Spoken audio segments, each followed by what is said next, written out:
Welcome to Home Library Book Review, where we select a book right from the shelf and explain its learning through easy to understand text, graphics, examples, and animation, along with discussion with family members. Today, we are going to review Ikigai by Hector Garcia and Francis Mirel. This book is an international bestseller. It has the Japanese secret to a long and happy life. We have divided this review in 9 parts. This is part 4 of 9. It also has Goodreads rating of 4 out of 5.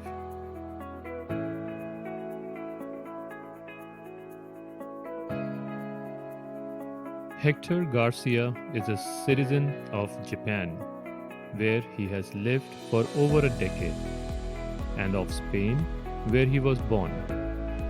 He is the author of several books about Japanese culture, including 2 worldwide bestsellers, A Geek in Japan and Ikigai. A former software engineer, he worked at Sen in Switzerland before moving to Japan. Francis Miralles is an award-winning author who has written a number of best-selling self-help and inspirational books. Born in Barcelona, he studied journalism, English literature, and German, and has worked as an editor, a translator, a ghostwriter, and a musician. Before we move further, Arnav, what is Ikigai? I think Ikigai means purpose.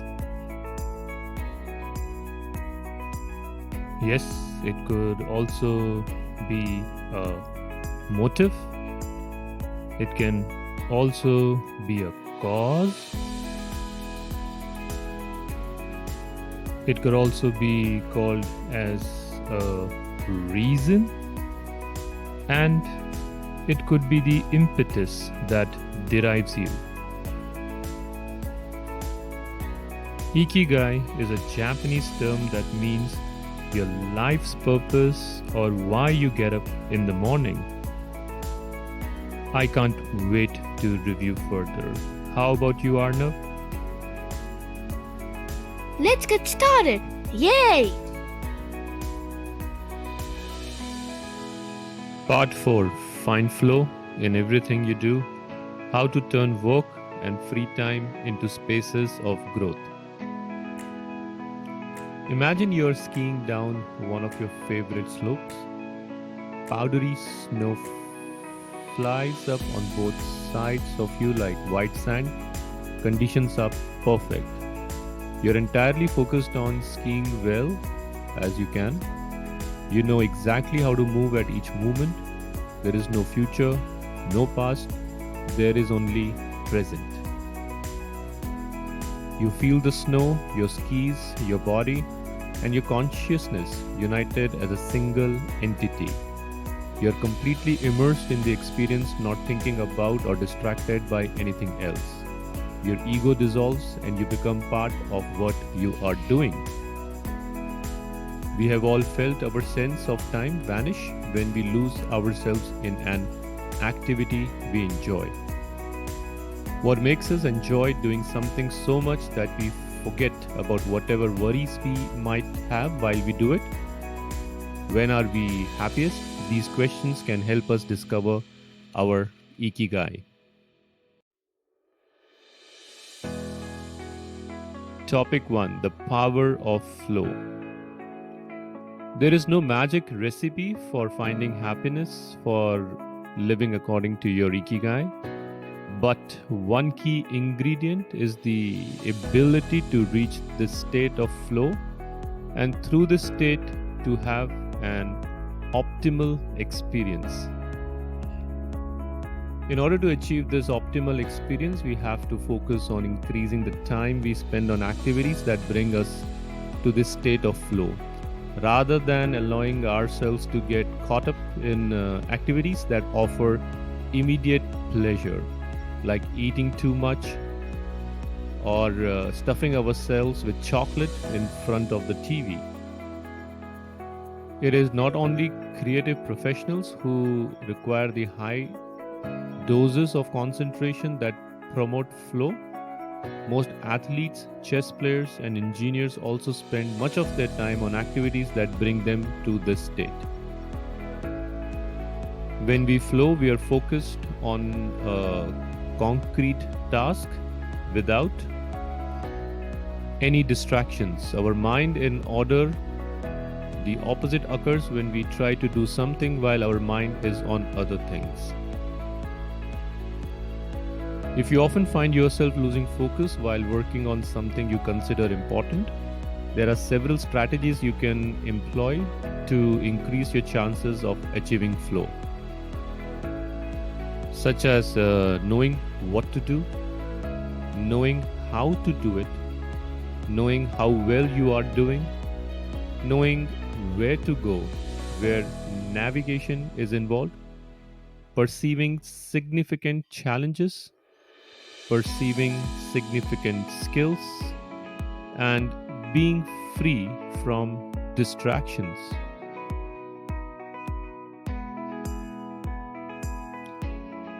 Topic 2: Sophisticated simplicity. What do Japanese artisans, engineers, Zen philosophy, and cuisine have in common? Simplicity and attention to detail. It is not a lazy simplicity but a sophisticated one that searches out new frontiers, always taking the object, the body, and mind, or the cuisine to the next level according to one's Ikigai. When someone, whether an artist, an engineer, or a chef, sets out to create something, his or her responsibility is to use nature to gift it life, while respecting that nature at every moment. During this process, the artisan becomes one with the object and flows with it. An iron worker would say that metal has a life of its own, just as someone making ceramics would say that the clay does.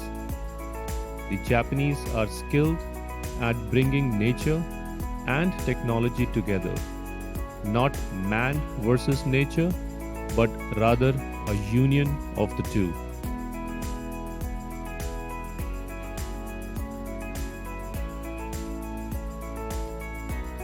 Microflow, enjoying mundane tasks. What happens when we have to say to do the laundry, mow the lawn, or attend to paperwork? Is there a way to make these mundane tasks enjoyable? Did you know Bill Gates washes the dishes every night?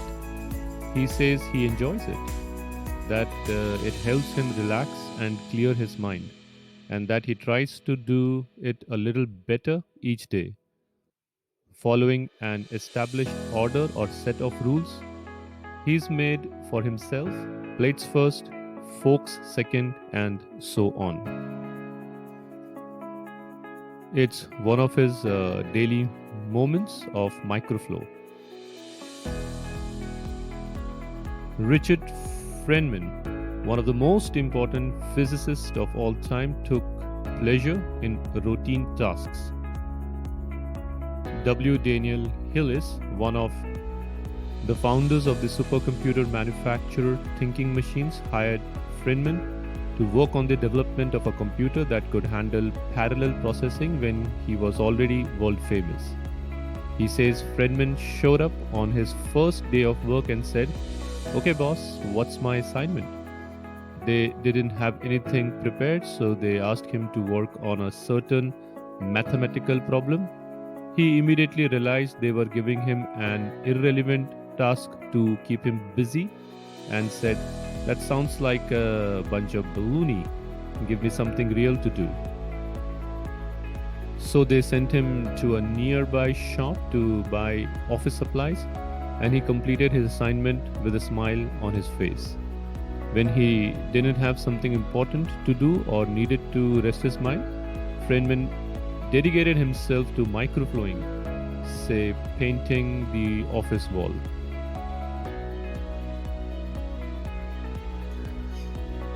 Instant vacations, getting there through meditation. Training the mind can get us to a place of flow more quickly. Meditation is one way to exercise our mental muscles. There are many types of meditation, but they all have the same objective: calming the mind, observing our thoughts and emotions, and centering our focus on a single object. The basic practice involves sitting with a straight back and focusing on your breath. Anyone can do it, and you feel a difference after just one session. By fixing your attention on the air moving in and out of your nose, you can slow the torrent of thoughts and clear your mental horizons. If we want to get better at reaching a state of flow, meditation is an excellent antidote to our smartphones and their notifications constantly clamoring for our attention. One of the most common mistakes among people starting to meditate is worrying about doing it right, achieving absolute mental silence, or reaching nirvana. The most important thing is to focus on the journey. Since the mind is a constant swirl of thoughts, ideas, and emotions, slowing down the centrifuge, even just for a few seconds, can help us feel more rested and leave us with a sense of clarity. In fact, one of the things we learn in the practice of meditation is not to worry about anything that flits across our mental screen. The idea of killing our boss might flash into our mind, but we simply label it as thought and let it pass like a cloud without judging or rejecting it. It is only a thought, one of the 60,000 we have every day, according to some experts.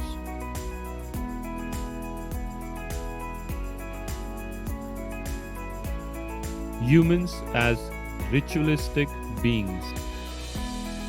Life is inherently ritualistic. We could argue that humans naturally follow rituals that keep us busy. In some modern cultures, we have been forced out of our ritualistic lives to pursue goal after goal in order to be seen as successful. But throughout history, humans have always been busy. We were hunting, cooking, farming, exploring, and raising families. Activities that were structured as rituals to keep us busy throughout the day. When doing business in Japan, process, manners, and how you work on something is more important than the final results. What is indisputable, though, is that finding flow in a ritualistic workplace is much easier than in one in which we are continually stressed out trying to achieve unclear goals set by our bosses.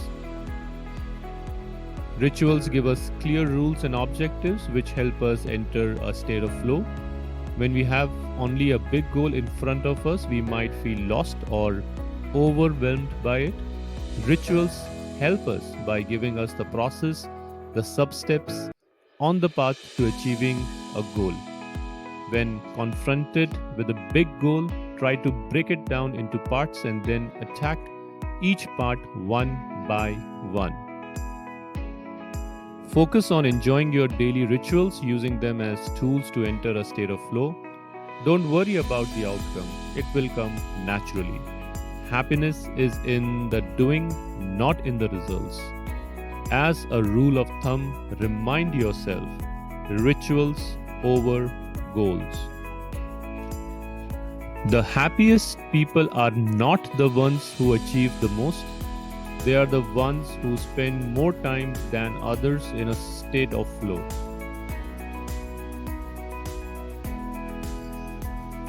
Let's summarize the topics we have covered under part 4. Find flow in everything you do, how to turn work and free time into spaces of growth. Topic 1, the power of flow.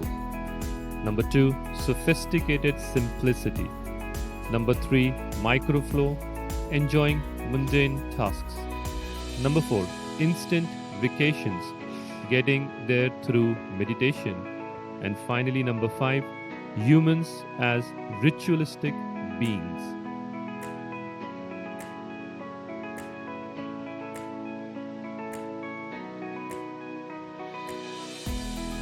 Thank you for watching our video. Please like and subscribe. Also press on the bell notification button for more videos like these. Until next time, take care.